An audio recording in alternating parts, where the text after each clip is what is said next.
এই হেলিকপ্টার খোকাবাবু কবে থেকে হলো আমার জানা নাই।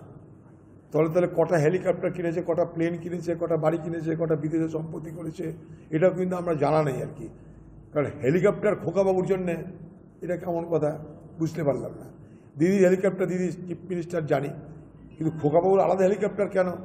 হেলিকপ্টারের মালিককে, খোকাবাবুর এরকম কত হেলিকপ্টার আছে, খোকাবাবুর কটা বিমান আছে, এটাও কিন্তু আমাদের জানা দরকার। স্বনামে, বেনামে, দুর্নামে। পুলিশ, নির্বাচন কমিশন যদি মনে করে যে কোনো হেলিকপ্টার চেক করা দরকার, টাকা আছে, ড্রাগ আছে, মদ আছে, দেখে নিতে পারে। কিন্তু পাশাপাশি মোদি এবং বিজেপির হেলিকপ্টার, সেগুলো কিন্তু দেখা উচিত, একতরফা হওয়াটা উচিত না। আমি আবার বলছি, হেলিকপ্টারে সার্চ নিয়ে সিজার নিয়ে কোনো অসুবিধা নেই, সেটা নির্বাচন কমিশন করতে পারে। আমার আপত্তি হচ্ছে যখন আপনি কিছু পাননি তখন আপনি বলছেন যে আমি হেলিকপ্টারের ট্রায়াল রানের অনুমতি দেবো, যতক্ষণ না আমার উপর থেকে ক্লিয়ারেন্স আছে।